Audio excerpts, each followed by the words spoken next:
Hello mga kabibig! Welcome back sa bagong YouTube channel. Ito ang pinakamaingay ng YouTuber sa lahat ng YouTube.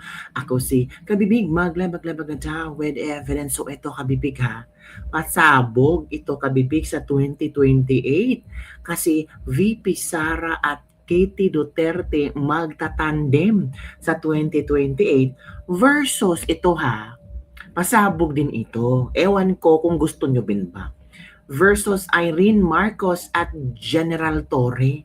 Magsasanib puwersa daw, papasok na daw sa politika ang kapatid ni Bongbong Marcos at Amy Marcos na si Irene Marcos at ang vice-presidente ni Irene Marcos ay si General Torre. Ang bagong general manager ng saan ba siya? MMDA? Spokesperson din siya ng MMDA. So yun, magsanib puwersa daw mga ano daw, magsalpukan ang Duterte versus Marcos Torre. So kung ganon, magpapatalo ba itong si Risa Hontiveros at Trillanes or Risa Hontiveros at Leni Robredo or Bam Aquino, Risa Hontiveros or Bam Aquino, Leni Robredo? Ang daming mga ang daming gusto magkipaglaban kay VP Sara. 'Di ba? Ang daming mga tandem na bubuhuin nila para panlaban ni VP Sara at natatawa lang ako. Kasi sabi ni Pulong Duterte na baka ito kung magtambalan man lang, Inday Sara Kitty tandem na to. Pabirong suhestyon ni Kong Pulong para sa 2028 election. Sabi ng iba, oh, why not? Pwede naman, di ba? Si Kitty Duterte, pwede yan. O eto, sabi ni Kong Pulong, huwag yung anuhin nyo kasi kabibig din naman nagawa ng issue. Ito, yang ang suhesyon ni Kong Pulong, Inday Sara Kitty tandem sa 2028. Pabirong iminumungkahi ni Kong Pulong Duterte ang tandem ng kanyang mga kapatid na sina Vice President Sara Duterte at Veronica Kitty Duterte para sa darating na 2020 election sa gitna ng panawagan ng mga Pilipino para sa isang Duterte tandem. Ayun pala. Nanawagan na kasi ang mga Pilipino na sa 2028 sana Duterte tandem. Sabi ni Pulong, sige si Sara at saka si Kitty. Magandang tandem yan. Puro babae. Palaban. Na tatawang pahayag ng mambabatas sakaling kwalipikado na si Kitty na kumandidato sa eleksyon. Siya na umano ang itatandem nila kay VP Sara. Lalo't hindi niya anya madali ang maging politiko. Sa huli sinabi niya, tanging ang Diyos lamang ang nakakaalam ng ating patutunguhan sa buhay.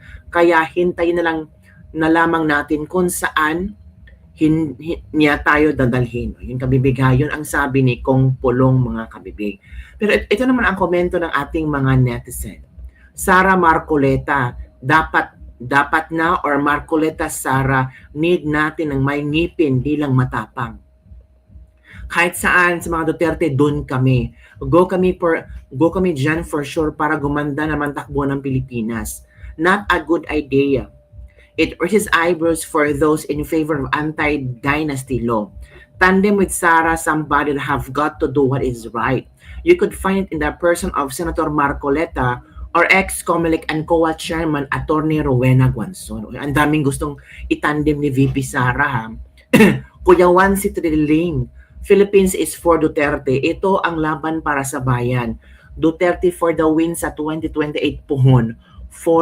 Para makaayon tayo mga Pilipinas po. Sara, baste mo na sir. Tas senador ka po, then Congressman si Kitty. Uy, maganda ha. Sara, baste, Pulong, senador, Kitty, congressman. O, diba? pwede naman, diba? Pwede yun. Walang problema doon. Pero, paano ito kabibig? Kung ito ang panglaban din ng mga, admin, si Irene Marcos at si General Torre, ito daw, sabi ni Mike Abbey, ito daw ang pinakamalakas na tandem ngayon. Tambalang Irene Marcos at Nicolas Torre, isinusulong ng broadcaster na si Mike Abbey para sa 2028. Hala, iba. Ayon kay Abbey, maari umanong malaglag ang mga DDS na nasabing tandem. Oy, Irene Marcos at General Torre 2028, laglag ang DDS. Naku po.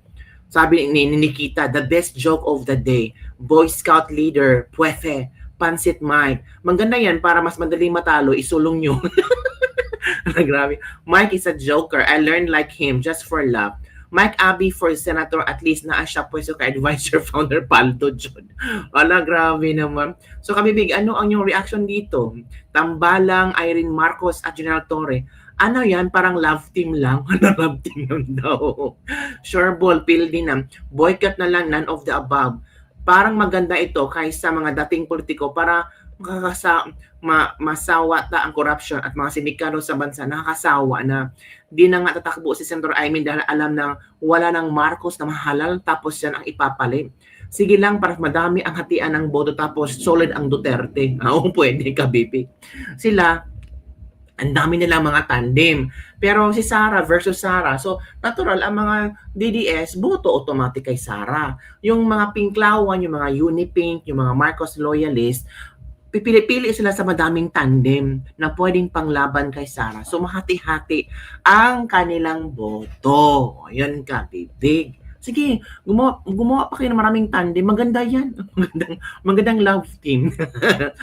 Speaking of lakas ng Duterte, pumunta si BP Sara sa sa Cebu. Naku, grabe. Sinisigaw ang pangalang Duterte. O ito kabibig ha.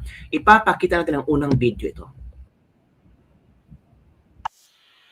Teka muna, hindi ko pala na-share. Wait for a while. I-share ko sa inyo mga kabibig. Akala ko na-share ko na. Grabe ang Cebu, no? Duterte, Duterte province pa yung Cebu. Grabe naman ito. Ito kabibig, panood tayo ha. Ito na. Go. Ito na ba? Let's begin.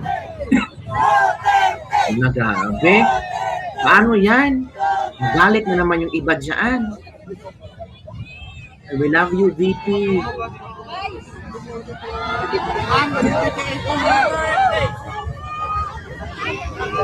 Ang dami kasi dito sa harap. Ano yan? Ito pa. Na idol. Wala, ang daming fans ni VP Sara Cebu.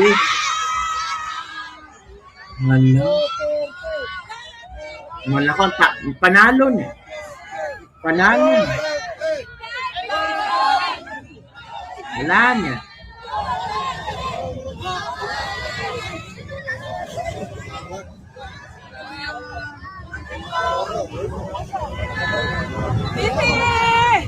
Bibi Sara, bye-bye! Wala, saya nila. Si Marcos ba ginagalang ba?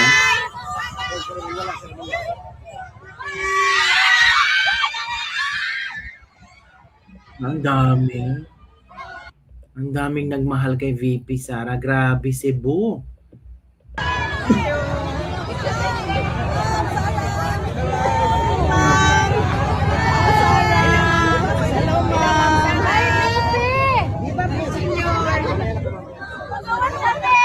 Hello, Ma'am Sara. Lalo na pag-election, grabe, paano na lang nila aawatin ang kasikatan ni VP Sara. Wala na talaga. Wala na. Nakakaiyak ang kabibig. Nakakaiyak ang video na ito. Yung mga Cebuano, talagang dinunod si VP Sara.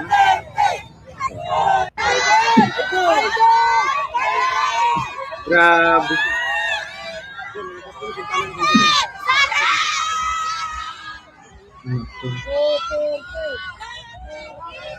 Kinikilabutan ako kabibig. Oo, kinikilabutan talaga ako. Hindi nagmamahal kay VP Sara. As in, sigang pa Duterte. Tingnan mo.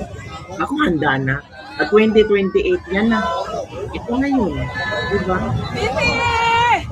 VP Sara, bye-bye! Ay, love na love.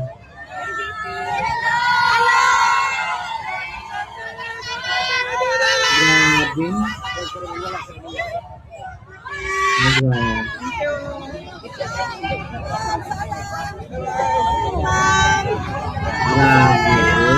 Hello, Ma'am.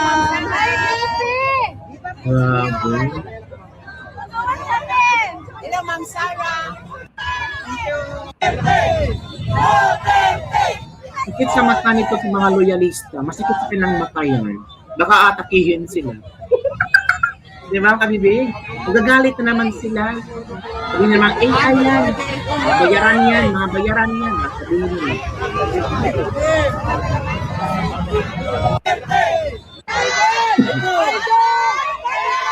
Naku, ayun na tawagin siya. Masikip sa paningin niya. Pandinig nila na kung tawag ko. Oh, grabe. Ang sakit niyan sa mga bashers. Diba? Dinumog si Betty Sara. Dinumog siya sa Cebu. Grabe. Naku po. Paano yan? Dinumog si Betty Sara. Bibi Sara, bye-bye! Naku, dinumog. Naku, masakit yan. Sa mga, eto pa, bumisita pala si Bibi Sara sa Basilica Minor sa Cebu, sa Santo Niño. Ito ang video. Kung gaano kadaming tao ang kay Bibi Sara. Watch this video.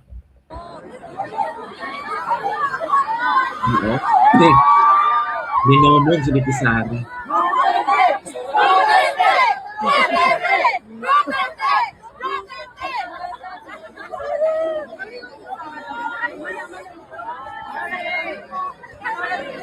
Parang artista si Bibi Sara, dinudumog. Masakit ang tiyan sa mga nito, mga ulit kay Bibi Sara, sa pang sabi yan ha.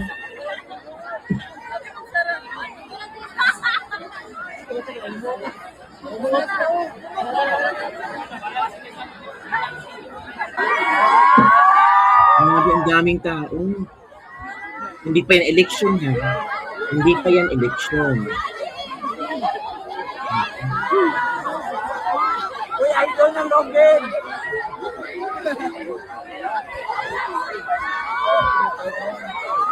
Si BBM hindi ginagano.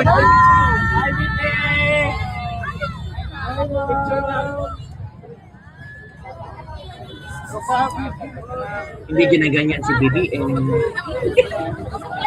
Iiyak na naman si BBM. Iiyak na naman si Claire Castro. Senior ma'am!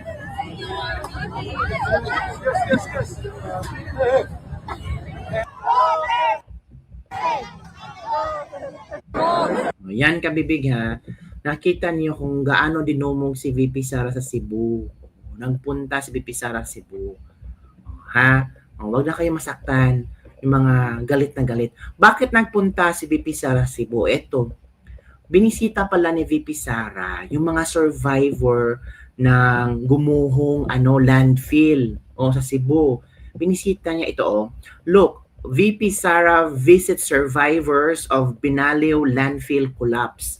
Vice President Duterte on Friday visited survivor of the Binalio landfill collapse who is admitted to the Visayas Medical Center. Sabi ni VP Sara, nakikiramay ako sa pamilya at kasamahan ng mga nasawi na naway manatili kayong matatag sa gitna ng sakuna. Ito kabibig yun pala ang rason ni VP Sara kung bakit siya nandoon sa Cebu.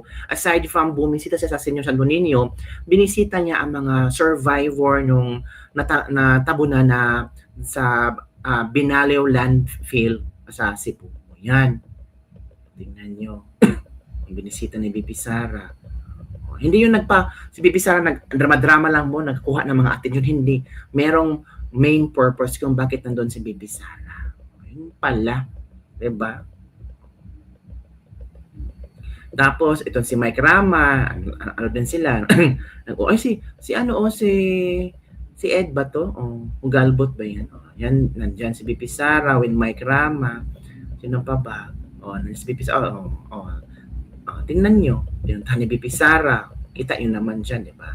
Yung mga survivor, mga kabibig. So yun kabibig, ang rason kung bakit nandun si VP Sara. Aside from siya sa Santo Niño, tapos nakita siya ng maraming tao, ang main purpose niya ay bisitahin yung mga survivors sa gumuhong landfill. So yun lang po kabibig ang ating libag-libag for today. Pabor ba kayo sa minungkahi ni Pulong Duterte, VP Sara at Kitty Duterte tandem sa 2028? Mangyayari kaya yon? How about Irene Marcos and General Torre? Posible kaya? Parang love team lang.